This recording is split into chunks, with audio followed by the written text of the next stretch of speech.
শব্দ শুনে নিশ্চয়ই বুঝতে পারছেন পিঠাটা কতটা পারফেক্ট হয়েছে। আর আজকে এই পিঠাটারই রেসিপি আপনাদের সাথে শেয়ার করব। কিভাবে খুব সহজে কোনো ঝামেলা ছাড়াই এই পিঠাগুলো তৈরি করতে পারবেন, তাও আবার রৌদ্রে দেওয়ার ঝামেলা ছাড়া, সেটাই আপনাদের সাথে শেয়ার করতে চলে আসলাম।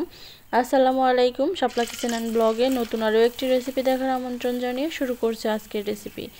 প্রথমেই আমার এই পিঠাগুলো বানাতে লাগবে শুকনা চালের গুঁড়ো। আর এই চালের গুঁড়োটা আমি বাজার থেকে কিনে নিয়ে এসেছি, যে কোনো মুদি দোকানেই আপনারা কিনতে পেয়ে যাবেন। তো এখানে পরিমাণ মতো লবণ দিয়ে একটু মিশিয়ে নিচ্ছি। তারপর চুলা থেকে নামানো ফুটন্ত গরম পানি দিয়ে এটাকে মেখে নিতে হবে। অবশ্যই কিন্তু ফুটন্ত গরম পানি এখানে লাগবে। কুসুম গরম অথবা একটু কম গরম হলেও কিন্তু এই পিঠাটা পারফেক্ট হবে না।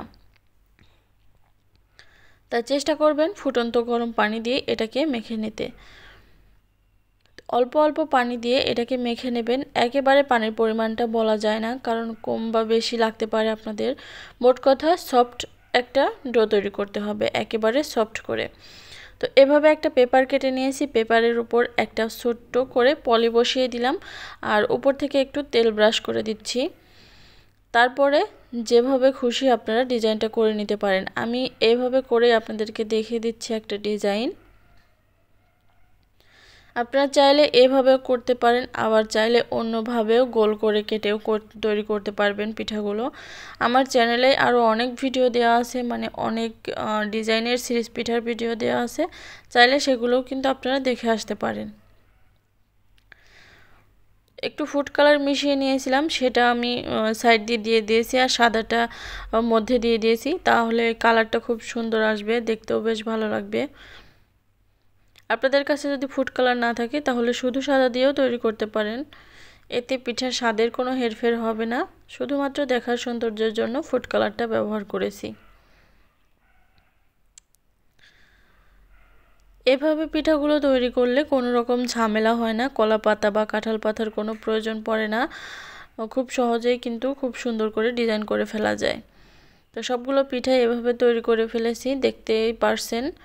এখন এটাকে সিদ্ধ করে নেব। আগে থেকেই চুলায় পানি গরম বসিয়ে দিয়েছি, পানিটা অলরেডি ফুটতে শুরু করেছে। উপরে একটা আটা চালা চালনি বসিয়ে দিয়ে তার উপরে পিঠাগুলো দিয়ে দিচ্ছি। এক একটা পিঠা হতে মিনিমাম 30 থেকে 45 সেকেন্ড সময় লাগবে।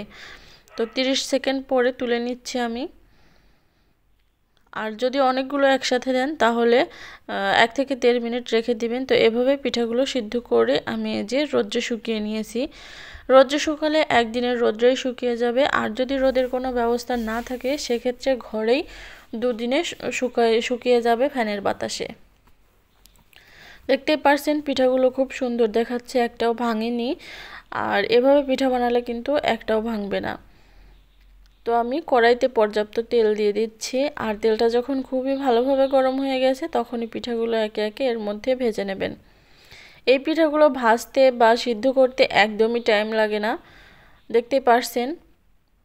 দেওয়ার সাথে সাথেই কিন্তু ফুলে ডাবল হয়ে যাচ্ছে।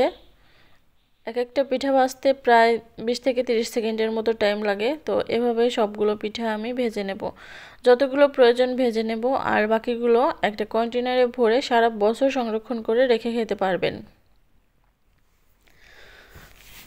তো আমার যতগুলো প্রয়োজন আমি ভেজে নিয়েছি আর বাকিগুলো রেখে দিয়েছি।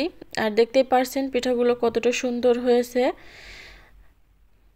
এই পিঠাটা এখন কিন্তু কেউ আর বানাই না ঝামেলার ভয়ে। এভাবে আপনারা বাসায় তৈরি করে খেয়ে দেখবেন।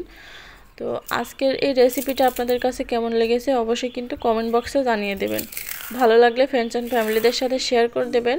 আর আমার চ্যানেলটা সাবস্ক্রাইব করারও অনুরোধ রইল সবার কাছে। তো আজকের মতো এখানেই বিদায় নিচ্ছি, সবাই ভালো থাকবেন, আল্লাহ হাফেজ।